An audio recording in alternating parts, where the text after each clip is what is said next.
अध्यक्ष बहन रेखा अरुण वर्मा जी, हमारे बहुत ही संवेदनशील, कर्मशील और आपके दिलों में बसे हुए ऐसे हमारे विधानसभा के प्रत्याशी श्री विनोद शंकर अवस्थी जी, हमारे प्रदेश के मंत्री जिला प्रभारी श्री शंकर लाल रोधी जी, हमारे जिला के अध्यक्ष श्री सुनील सिंह जी, श्री प्रकाश सिंह जी विधानसभा के प्रभारी, कुलभूषण सिंह जी, बाला प्रसाद अवस्थी जी वर्तमान में विधायक, अनुराग मिश्रा जी, दुर्गेश नंदन पांडे जी, मंच पर विराजमान पार्टी के वरिष्ठ पदाधिकारी और कार्यकर्ता बंधु, सम्मानित मंच और यहाँ धौरारा में एकत्र आए इतनी बड़ी संख्या में मेरे प्यारे नौजवान साथियों, मातृशक्ति, माताएं, बहनें, मेरे बुजुर्ग और मीडिया के मेरे साथी, प्रिंट मीडिया और इलेक्ट्रॉनिक मीडिया के मेरे साथी, मैं जब यहां आ रहा था तो रास्ते में जिस तरीके से आप लोग अभिवादन कर रहे थे और यहां जिस तरीके से आपने तालियों की गड़गड़ाहट के साथ आपने मेरा अभिनंदन किया है, वह बताता है कि आपने विनोद शंकर अवस्थी जी को 23 तारीख को अपना मत का पूरा प्रयोग करते हुए जिताने का निर्णय ले लिया है। यह उसमें से दिखता है। मित्रों, हम सब लोग इस इलाके का विकास चाहते हैं। चुनाव की बेला है। हम सब लोग उत्तर प्रदेश को आगे बढ़ता हुआ देखना चाहते हैं। हम सब लोग मोदी जी के नेतृत्व में देश को आगे बढ़ता हुआ देखना चाहते हैं। अगर हमको मोदी जी को इस देश को आगे ले जाते हुए देखना चाहते हैं, अगर हम उत्तर प्रदेश को योगी जी के नेतृत्व में आगे देखना चाहते हैं और अगर हम धौरारा को आगे बढ़ते देखना चाहते हैं, तो उसका रास्ता है तो वो विनोद शंकर अवस्थी के माध्यम से है। ये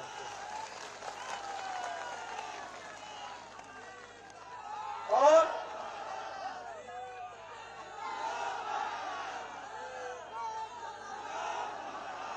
चुनाव में लोग तरह तरह के तरीके से लोगों को लुभाने का प्रयास करते हैं। हर पार्टी आएगी, कहेगी मैं ये करूंगा, मैं वो करूंगी, मैंने ये किया है, मैंने वो किया है। एक बात याद रखना, कभी किसी को इस आधार पर वोट मत देना कि वो क्या करेगा। हमेशा वोट इस आधार पर देना कि वह नेता और पार्टी पीछे क्या करती रही है, वही आधार बनेगा कि वह आगे क्या करेगा।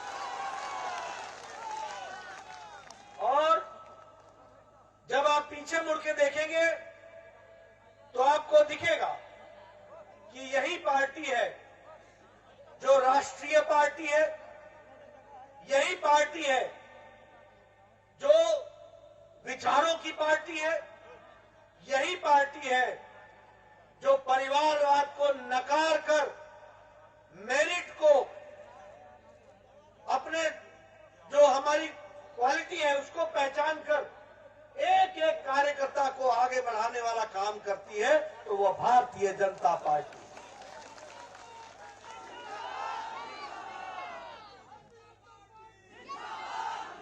बाकी सभी पार्टियों में परिवार का ही आदमी अध्यक्ष होगा और परिवार का ही आदमी उपाध्यक्ष होगा। बाकी सभी पार्टियों में किसी भी मेहनतकश व्यक्ति को जिसमें सामर्थ्य है उसको बढ़ने का अधिकार नहीं है। उन पार्टियों में सिर्फ परिवार में ही पैदा होना पड़ता है। अगर बढ़ सकते हो तो बढ़ोगे, नहीं तो नहीं बढ़ोगे। ये बीजेपी है जहां साधारण परिवार से निकलकर भारत के प्रधानमंत्री बन सकते हैं तो नरेंद्र मोदी बन सकते हैं। ये बीजेपी ही कर सकती है। इसीलिए परिवारवाद को धत्ता दिखाते हुए विचारों की पार्टी भारतीय जनता पार्टी को मजबूती प्रदान करना, यह हमारी जिम्मेवारी है। दूसरी बात, यही पार्टी है जो माफिया राज को समाप्त करती है, गुंडागर्दी को समाप्त करती है, आतंकवाद के खिलाफ करती है। आज पुलवामा की तीसरी पुण्यतिथि है और आज के दिन पुलवामा में घटना घटी थी और जहां मैं उन शहीदों को नमन करता हूं जिन्होंने देश की रक्षा के लिए अपना आन बान शान सब कुछ सर्वस्व किया, बलिदान दिया, उनको देश नमन करता है। और साथ ही साथ भारत के प्रधानमंत्री की वो बात भी याद रखता है जो पाकिस्तान को उन्होंने कही थी कि तुमने बहुत बड़ी गलती कर दी है, तुमको इसका खमियाजा भुगतना पड़ेगा और तुम्हें हम घर में घुस कर मारेंगे, इस बात को उन्होंने कहा था। और आपको मालूम है, सर्जिकल स्ट्राइक, एयर स्ट्राइक, ये सारी उरी की घटना के बाद सर्जिकल स्ट्राइक और इस घटना के बाद एयर स्ट्राइक, पाकिस्तान के छक्के छुड़ाए, ये काम किया और देश को मजबूती दी और देश को सुरक्षित रखा तो नरेंद्र मोदी जी ने रखा, ये हमको याद है। अभी अभी विनोद जी धारा 370 की बात कर रहे थे। जम्मू कश्मीर में इतने सालों में 156 भारत के कानून लागू नहीं होते थे। वहां भ्रष्टाचार करो, भ्रष्टाचार उन्मूलन कानून नहीं लगता था। वहां पर मां बेटियों के साथ गलत व्यवहार करो, मां बेटियों के खिलाफ के पक्ष में उनको सुरक्षा देने वाला कानून नहीं लगता था। बच्चों के खिलाफ दुर्व्यवहार करो, वो कानून वहां लागू नहीं होता। महिलाएं अगर जम्मू कश्मीर के बाहर किसी से शादी कर ले तो उनको पैतृक प्रॉपर्टी से, पैतृक संपत्ति से उसको बेदखल कर दिया जाता था, उसको वो प्रॉपर्टी नहीं मिलती थी। लेकिन और वहां एसटी का रिजर्वेशन नहीं था, ट्राइबल का रिजर्वेशन नहीं था। एससी को रिजर्वेशन सिर्फ सफाई कर्मचारी के लिए था और कुछ किसी के लिए नहीं था। यह जम्मू कश्मीर था। इसको धारा 370 को हटाकर जम्मू कश्मीर में भारत के संविधान को अक्षरशः लागू करने का काम किया तो नरेंद्र मोदी जी ने।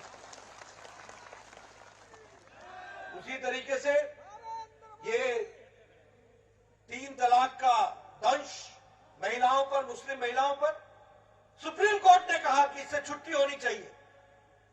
पाकिस्तान में 3 तलाक नहीं है, अफगानिस्तान में 3 तलाक नहीं है, बांग्लादेश में 3 तलाक नहीं है, ईरान में 3 तलाक नहीं है, इराक में 3 तलाक नहीं है, ये सब मुस्लिम देश है। लेकिन हमारे भारत में 3 तलाक था। सुप्रीम कोर्ट कहता था कि हटाओ। नेताओं में हिम्मत नहीं थी। मोदी जी की इच्छा शक्ति ने 3 तलाक को हटा दिया और आज महिलाओं को आजाद किया है, ये भी हमको याद है। ये जब मैं बोलता हूं विनोद शंकर जी को आप वोट दो, तो यह पासपोर्ट है विकास का, यह रिन्यूअल है, ये लाइसेंस है आपके इलाके के विकास का। आप बताइए कार सेवकों पर गोली चलाई थी कि नहीं चलाई थी? सपा सरकार ने चलाई थी कि नहीं? कांग्रेस ने राम मंदिर को लटकाया, भटकाया, अटकाया कि नहीं? ये आजकल अखिलेश जी मंदिर में जा रहे हैं, हनुमान मंदिर, घंटी बजा रहे हैं। अब घंटी बजा के क्या होगा? अब पछतावत हो गया जब चिड़िया चुग गई खेत। अब तो वहां भव्य राम मंदिर बन रहा है और उसको ताकत देने का काम आप 23 तारीख को विनोद शंकर को वोट देकर के करेंगे, इसकी आपको चिंता करें। मित्रों, हम गरीब, वंचित, पीड़ित, शोषित समाज के अंतिम पायदान पे खड़े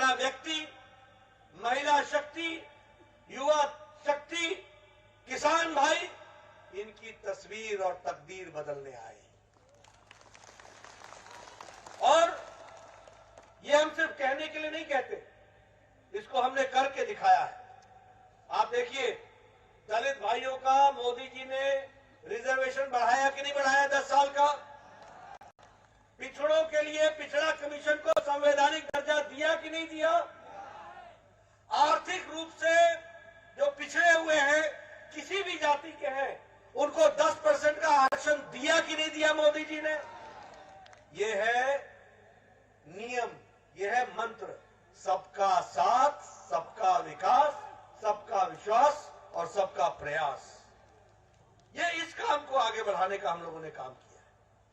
अगर मैं डबल इंजन की सरकार की बात करूं, अभी ये कोरोना आया, जब मैं गरीब की बात करता हूं और डबल इंजन के सहयोग की बात करता हूं, कोरोना आया, इसी जनधन खाते जिसका मजाक करते थे लोग, ये चांदी के चम्मच में पैदा हुए ये सत्ताधारी परिवार के लोग जो थे, कांग्रेस के और सपा के, ये मखौल उड़ाते थे कि जनधन खाता, जनधन खाता।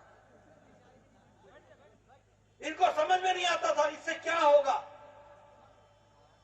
मित्रों, ये जनधन खाता ही था।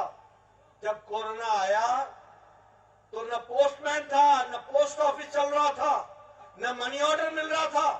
उस समय 20 करोड़ बहनों के खाते में लॉकडाउन की अवस्था में 500 रुपए पहुंचाने का काम मोदी जी ने जनधन खाते के माध्यम से किया। उसी तरीके से प्रधानमंत्री आवास योजना, इस प्रधानमंत्री आवास योजना में देश भर में 1,76,00,000 मकान बने हैं पिछले 3 साल। 1,76,00,000 और उत्तर प्रदेश में 42 लाख बने हैं। और उसमें भी कुल मिलाकर के यहां पर इसको जोड़ने के लिए लखीमपुर में 1 लाख पक्के मकान बने हैं। इसको हमको याद रखना चाहिए। और कैसे मकान है? अलग रसोई घर, उसमें गैस का कनेक्शन, साथ में रहने के लिए अलग कमरा, शौचालय इज्जत घर अलग से, बाहर टेरेस अलग से। और इस घर का, पक्के घर का मालिक नहीं होगा। इस घर का मालिक घर की मालकिन होगी। ये मातृशक्ति देने का काम किया।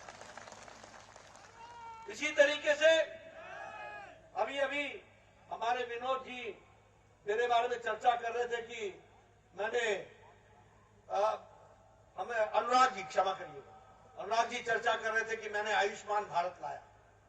मुझे खुशी है कि आदरणीय प्रधानमंत्री जी ने मुझे ये मौका दिया और उनके आशीर्वाद से दुनिया का सबसे बड़ा स्वास्थ्य के दृष्टि से गरीब आदमी को रक्षा करने का कार्यक्रम आयुष्मान भारत को मुझे मेरे समय में प्रधानमंत्री के आशीर्वाद से लागू करके दिया भारत में। इसको भी हमको ध्यान रखना चाहिए। आदरणीय प्रधानमंत्री जी ने कहा कोई गरीब बिना इलाज के न रहे। प्रधानमंत्री जी ने कहा ये गरीब स्वस्थ रहे, ये गरीब अच्छे से आगे बढ़े। और आपको मालूम होना चाहिए कि 50 करोड़ की जनता के लिए, गरीब लोग 50 करोड़ यानी देश की 40% आबादी। कौन है ये लोग? रेड़ी वाला, फेड़ी वाला, रिक्शा वाला, ठेले वाला, सब्जी वाला, कूड़ेदान से कूड़ा इकट्ठा करने वाला, सफाई कर्मचारी, लिफ्टमैन, ऑटो रिक्शा चलाने वाला, टैक्सी चलाने वाला, क्लीनर जो ट्रक को साफ करता है और जो गाड़ियों को साफ करता है, हमारे बाल काटने वाला। ऐसे गरीब लोगों को मोदी जी ने हर साल 5-5 लाख रुपए का स्वास्थ्य का हेल्थ कवर दिया ताकि वो गंभीर बीमारी से इलाज करा सके। ये व्यवस्था की। इससे पहले क्या था? अगर किसी गरीब के घर में कैंसर हो जाए तो समझो खेत बिक गया, समझो मकान बिक गया। अगर किसी के हार्ट का ऑपरेशन आ जाए तो वो अपाहिज की तरह जीवन व्यतीत कर देता था, लेकिन वो ऑपरेशन नहीं कराता था क्योंकि उसके पास पैसे नहीं होते थे। और अगर ऑपरेशन कराएगा तो उसका घर बिक जाएगा। ये स्थिति थी। आज मोदी जी ने हर साल एक परिवार को और 50 करोड़ लोगों को 5 लाख रुपए का हेल्थ कवर दिया है। ये भी हमको याद रखना चाहिए। उसी तरीके से उज्ज्वला योजना में 11 करोड़ लोगों को, 10 करोड़ लोगों को गैस का कनेक्शन दिया गया, 1.5 करोड़ को उत्तर प्रदेश में दिया गया और लखीमपुर में 4,40,000 बहनों को गैस का कनेक्शन दिया गया। ये भी याद रखना चाहिए। स्वच्छ भारत के तहत 11 करोड़ शौचालय बने, 11 करोड़, और 1,95,00,000 यानी 2 करोड़ शौचालय उत्तर प्रदेश में बने हैं। ये याद रखना चाहिए। और मित्रों, ये शौचालय ही नहीं है। आप सोचो महिलाओं की क्या स्थिति होती होगी। ये चांदी के चम्मच के साथ पैदा हुए लोगों को क्या मालूम। ये गरीब के घर में पैदा होने वाला प्रधानमंत्री नरेंद्र मोदी जानता है।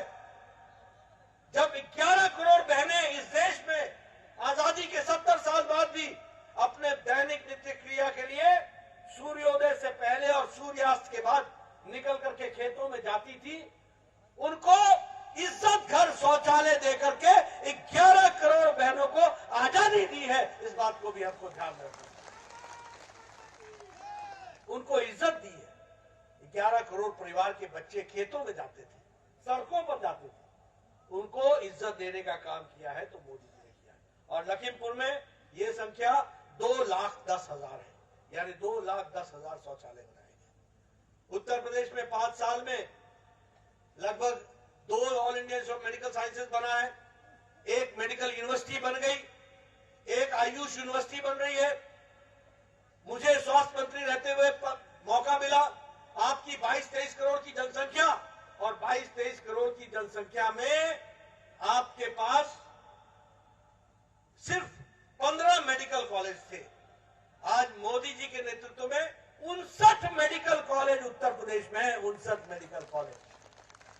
और उसी तरीके से अब जेवर का नया इंटरनेशनल एयरपोर्ट बन रहा है, एशिया का सबसे बड़ा एयरपोर्ट, और दुनिया का 5वें नंबर का एयरपोर्ट बन रहा है, तो वो उत्तर प्रदेश में बन रहा है। ये भी हमको ध्यान रखना है।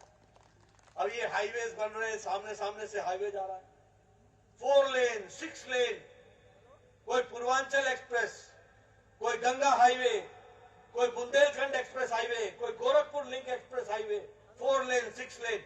मैं सबको बोलता हूं, ये सड़कें नहीं है, ये विकास की गंगा है। याद रखना, ये गंगा है विकास की, जिसको आगे बढ़ाना। इंडस्ट्रियल कॉरिडोर बन रहा है। इस बार के केंद्रीय बजट में 60 लाख लोगों को 1 साल में नौकरी देने के लिए प्रोडक्शन लिंक इंसेंटिव के तहत काम चल रहा है। 25,000 किलोमीटर सड़क 1 साल में बनेगी भारत में। और सड़क कैसी होगी? 4 लेन, 6 लेन। कितना खर्च होगा? 20,000 करोड़ रुपए खर्च होगा 1 साल के अंदर। इसको हम ध्यान में रखें। केन बेटवा प्रोजेक्ट के तहत 15 हमारे जिले ऐसे हैं, बुंदेलखंड के और मध्य प्रदेश के भी, जहां पानी पीने को नहीं था, वहां 62 लाख लोगों को पीने का पानी की व्यवस्था की जाएगी। ये हम आपको बताना चाहते हैं। लेकिन मित्रों, एक बात मैं बताना चाहता हूं, ये तब संभव है जब आप अपना लाइसेंस 5 साल के लिए इनको देंगे, विनोद जी को। ये आपको याद रखना, ये रास्ता है, ये रास्ता है। योगी जी ने उत्तर प्रदेश को 7वें 8वें नंबर से उठा करके आर्थिक जगत में दूसरे नंबर पर पहुंचा दिया है। अब एक बार आपने फिर से इनको लाइसेंस देना, और ये उत्तर प्रदेश आर्थिक जगत में नंबर 1 का प्रदेश खड़ा हो जाएगा योगी जी के नेतृत्व में। ये भी हमको याद है। 10 नए हमने यूनिवर्सिटीज उत्तर प्रदेश में आई है। लगभग 77 नए कॉलेजेस खुले, लगभग 28 नए इंजीनियरिंग कॉलेज खुले। एक विकास की एक नई कहानी लिखी गई है। आज यहाँ पर श्रीनगर में ITI का काम जो है उसको तीव्र गति से करने का प्रयास हो रहा है। उसी तरीके से मैलानी में एक इंटर कॉलेज बने, इसकी भी चिंता की जा रही है। और मुझे बताया गया कि आप धौरारा में भी एक गर्ल्स इंटर कॉलेज की बात कर रहे हैं। अब चुनाव में मैं आया हूं, बोल तो सकता नहीं हूं, लेकिन मेरी मुस्कान तो आपको बता रही होगी कि मैं क्या कहना चाहता हूं। लेकिन ये भारतीय जनता पार्टी है, चाहे कॉलेज हो, चाहे स्पोर्ट्स ग्राउंड हो, चाहे विकास हो, ये करने का काम कोई करता है तो वो भारतीय जनता पार्टी करती है। ये हमको ध्यान में रखना है। और इसलिए अगर विकास कराना है तो यह जरूरी है कि विनोद जी को विधानसभा भेजना है, इसकी हमको चिंता नहीं। धौरारा के लोकसभा क्षेत्र में सुन लो दोस्तों, धौरारा लोकसभा क्षेत्र में 198 किलोमीटर की सड़क स्वीकृत हुई है और उसमें 198 रोड बनने हैं, 296 किलोमीटर की सड़क बनेगी और 36 करोड़ 91 लाख रुपए खर्च होने वाले हैं। अब ये अगर रेखा जी करेंगी तो उनको लाइसेंस चाहिए कि नहीं चाहिए? विनोद, चाहिए कि नहीं चाहिए?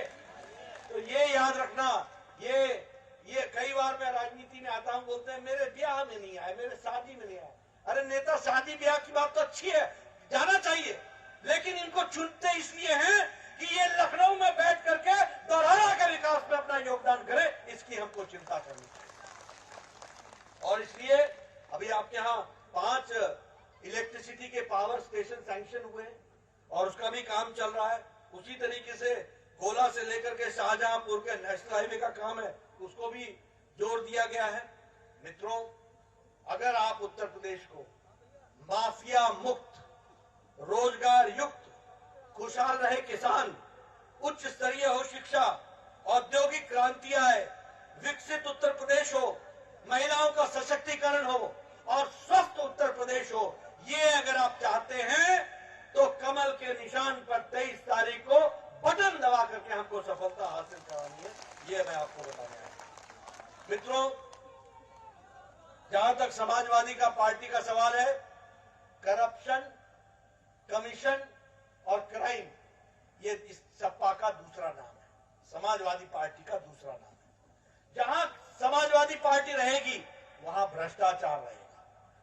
जहां अभी देखिए, अखिलेश जी मुख्यमंत्री थे, 16,000 करोड़ रुपए का यूटिलाइजेशन सर्टिफिकेट ही नहीं दिए, भूल गए। देखो, छोटी मोटी चीज नहीं भूलते, 16,000 करोड़ रुपए यूटिलाइजेशन सर्टिफिकेट भूल गए। भ्रष्टाचार, क्राइम, किसी ने कहा सपा के गुंडे, मैंने कहा गुंडा शब्द बड़ा हल्का है भाई, गुंडा और सपा ये तो पर्यायवाची है, ये एक ही सिक्के के दो पहलू हैं। सपा हो और गुंडा ना हो तो कार्यकर्ता कैसा? यही तो काम है उनका। और मैं कहने के लिए नहीं कह रहा हूं, ये राजनीति करते हैं समाज को विभाजित करते हुए। आप बोलोगे कैसे? अखिलेश के जमाने में 200 दंगे हुए, 200 दंगे 5 साल के अंदर, और योगी जी के जमाने में एक भी दंगा नहीं हुआ, दंगा मुक्त उत्तर प्रदेश बना।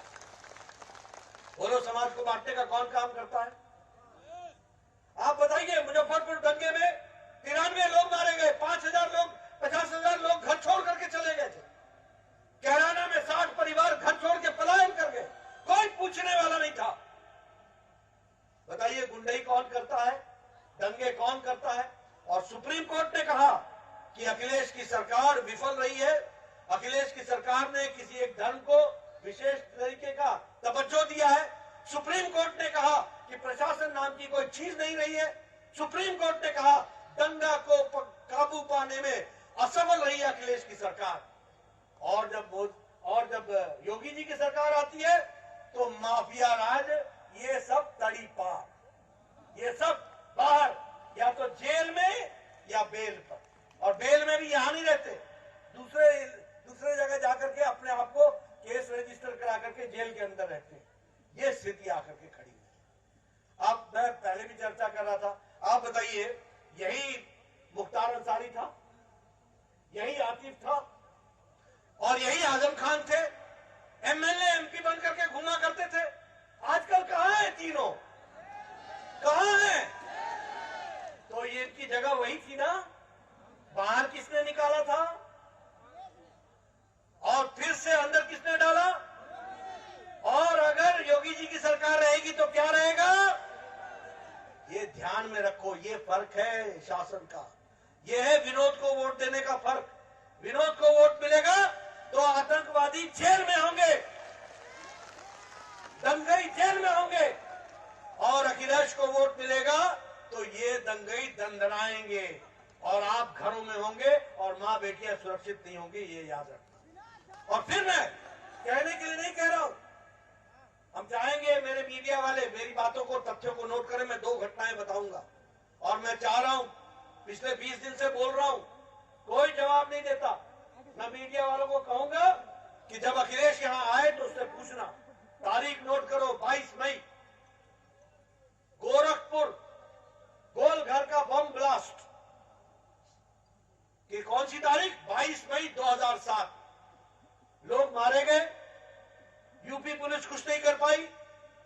एनआईए ने पकड़ा। किसको पकड़ा? हरकत अल इस्लामी, ये एक बांग्लादेश, एक पाकिस्तान की एक आतंकवादी संगठन है। और इसके साथ साथ वहां पर इंडियन मुजाहिदीन के 2 लोगों को पकड़ा। एक का नाम था तारिक कासमी और दूसरे का नाम था खालिद मुजाहिद। एक जौनपुर का रहने वाला था, एक आजमगढ़ का रहने वाला था। ये उस सीरियल बम ब्लास्ट में पकड़े गए। जब अखिलेश मुख्यमंत्री बने तो उन्होंने इनके खिलाफ केस विड्रॉ कर लिया, वापस ले लिया मुकदमा। कहा कि नहीं, सामाजिक सद्भाव चाहिए। कैसा सद्भाव चाहिए? सामाजिक सद्भाव, मतलब तुम बम फोड़ो और हम सद्भाव करें, तुम लोगों को मारो, हम सद्भाव करें। और क्या अखिलेश ने शपथ ली थी? शपथ ली थी, मैं ईश्वर की शपथ लेता हूं कि मैं संविधान की रक्षा करूंगा। किया क्या? मैं ईश्वर की शपथ लेता हूं कि मैं आतंकवादियों की रक्षा करूंगा। बाद में इलाहाबाद हाईकोर्ट ने केस वापस लिया और तारिक कासमी को आजीवन कारावास गोरखपुर के कोर्ट ने सजा सुनाई है, स्पेशल कोर्ट ने। ये मैं आपको बताना चाहता हूं। दूसरी घटना सुन लो। 31 दिसंबर 2007 रामपुर में CRPF, central reserve police force के कैंप पर AK-56 राइफल के साथ, गोलियों के साथ वहां अटैक हुआ, आतंकवादी अटैक हुआ। 7 जवान मारे गए। 7 जवान वो थे जिनकी माताएं का कोख सूना हो गया, बहनें विधवा हो गई, बच्चे अनाथ हो गए। किसी ने सुध नहीं ली। यूपी पुलिस नहीं पकड़ पाई, एनआईए ने पकड़ा। कौन पकड़ाया? एक शहाबुद्दीन नाम का व्यक्ति, बिहार का रहने वाला। उससे पूछताछ की गई, 7 लोग पकड़ में आए, 7 लोग। अखिलेश जी मुख्यमंत्री बने, 15 केस इन्होंने विड्रॉ किए, जिसमें रामपुर का केस भी विड्रॉ कर लिया। ये ईश्वर की शपथ खाते हैं कि हम आतंकवादियों की रक्षा करेंगे। मित्रों, केस वापस ले लिया। इलाहाबाद हाईकोर्ट ने कहा तुम केस वापस नहीं ले सकते हो, भारतीय संविधान के तहत केस चलेगा। आपको जानकर के खुशी भी होगी और संतोष आएगा कि 4 को सजाए मौत हुई और 3 को आजीवन कारावास हुआ, जिसको अखिलेश छोड़ रहा था। मित्रों, मैं यहां एक बात कहना चाहता हूं। आप सब किसान के बेटे हो। आप तो चावल के एक दाने से किसान की चावल की किस्म पहचान लेते हो। तो हम भी तो राजनीति में हैं। राजनेता की एक छोटी सी हरकत से हम पता लगा लेते हैं कि राजनेता की नीयत क्या है। उनकी नीयत क्या है? उनकी नीयत है गुंडों को साथ लेना, उनकी नीयत है आतंकवादियों को परसने देना, उनकी नीयत है देश में खलबली मचे। और बात करते हैं विकास की। विकास होता है, बिल्कुल होता है। सपा में विकास होता है। एक ही परिवार से 50-50 लोग, कोई एमपी, कोई एमएलए, कोई जिला परिषद, कोई विकास क्यों नहीं हो रहा? हो ही रहा है। एक ही परिवार का विकास होता है। बाकी आप सब लोग डफली बजाने के लिए बजाते रहो। मित्रों, ये भारतीय जनता पार्टी है। कभी आपने सोचा था कि साधारण परिवार से आने वाला विनोद हमारा विधानसभा में पहुंचेगा? ये आपके आशीर्वाद से 23 तारीख को आप इसको समर्थन देंगे और 10 तारीख को ये विधानसभा में होगा और धौरारा का विकास करेगा।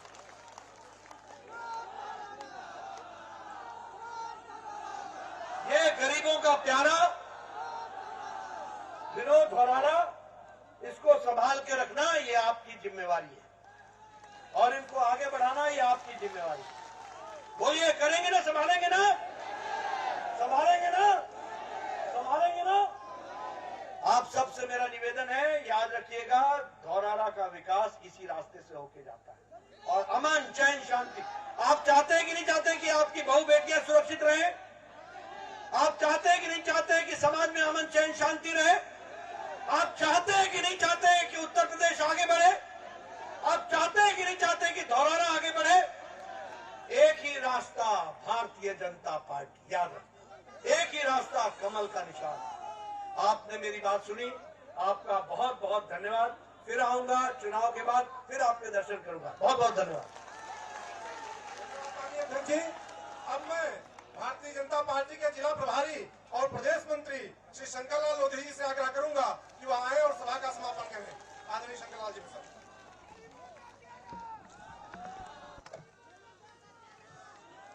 आज माननीय राष्ट्राध्यक्ष जी माननीय राष्ट्रीय उपाध्यक्ष जी एवं मंचासीन सभी नेताओं का मैं बहुत आभार व्यक्त करता हूं। एक एक कार्यकर्ता को मैं बहुत धन्यवाद और आभार ज्ञापित करता हूं कि आप सबने आकर के अपना समर्थन दिया और आपने अपना विश्वास जताया। हम आप